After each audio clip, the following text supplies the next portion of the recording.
दोस्तों, शिव पुराण की ये बातें जान लेंगे तो यमलोक का मुंह नहीं देखना पड़ेगा।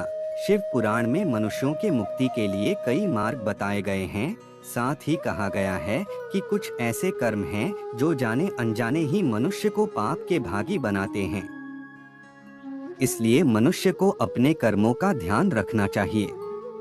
कुछ तो ऐसे कर्म हैं जिनसे शिवजी बड़े नाराज होते हैं और ऐसे कर्म करने वाले को पाप से मुक्ति नहीं मिलती है और पाप कर्मों के भागी होने के कारण इन्हें नरक में जाना पड़ता है।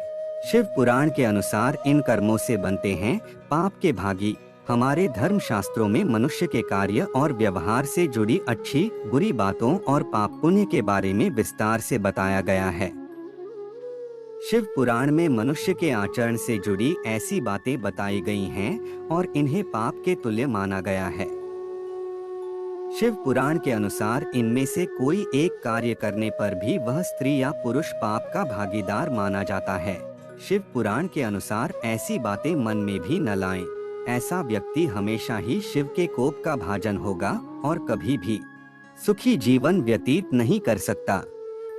यहाँ तक कि आप अपने मस्तिष्क में जो सोच रहे होते हैं वह भी भगवान से छुपा नहीं है। इसलिए भले ही बात और व्यवहार में आपने किसी को नुकसान न पहुँचाया हो, लेकिन अगर मन में किसी के प्रति कोई दुर्भावना है या आपने किसी का अहित सोचा हो तो यह भी पाप की श्रेणी में आता है। आइए जानते हैं कौन सी हैं ये चीजें जिन्हें पाप के समान माना गया है। शिव पुराण के अनुसार पर स्त्री पुरुष संबंध।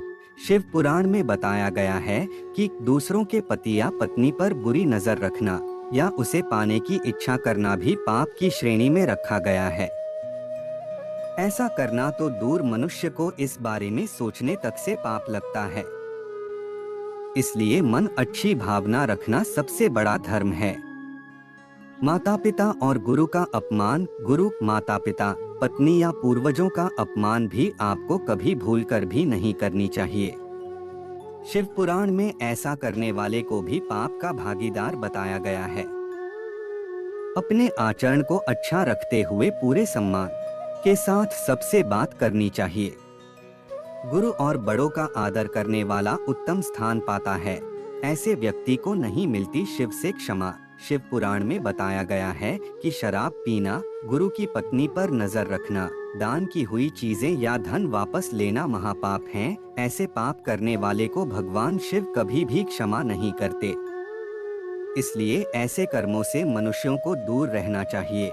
शिव पुराण में दूसरों के धन का लालच का परिणाम। हमें सदैव अपनी मेहनत से अर्जित किए गए धन का उपभोग करने के बारे में सोचना चाहिए। दूसरों का धन अपना बनाने की चाह रखना भी भगवान शिव की नजर में अक्षम्य अपराध और पाप है। दूसरे के धन पर अधिकार करना और उसे पाने की चाहत रखना भी मनुष्य को नरक में ले जाता है।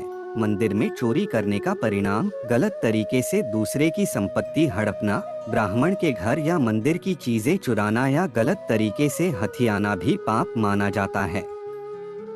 ऐसा करना तो दूर, मन में विचार भी नहीं लाना चाहिए। शिवजी इस तरह के पाप से मुक्ति नहीं देते। किसी भोले भाले और निरपराध इंसान को कष्ट देना, उसे नुकसान पहुंचाने या धन संपत्ति लूटने या उसके लिए बाधाएं पैदा करने की योजना बनाना या ऐसी सोच रखना भगवान शिव की नजरों में हर हाल में माफी ना देने योग्य पाप है।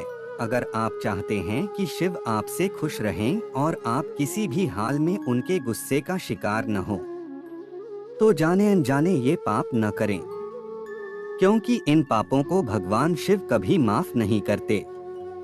जानिए कौन से हैं वो पाप। शिव को भोलेनाथ कहते हैं क्योंकि शिव सादगी पसंद ईश्वर हैं। उन्हें कच्चा फल पसंद है। एक लोटा पानी से भी शिव खुश हो जाते हैं। खास तौर से अगर आप अपनी जिंदगी से निराश या हताश हैं तो आपको शिव की पूजा जरूर करनी चाहिए। पर भोलेनाथ जितनी जल्दी खुश होते हैं उतनी ही जल्दी नाराज भी होते हैं, खास तौर से ऐसे लोगों से जो बेईमानी और धोखेबाजी करते हैं। दोस्तों, आशा करता हूं कि वीडियो पसंद आया होगा। वीडियो को लाइक, हमारे इस चैनल को सब्सक्राइब जरूर करें। हर हर महादेव।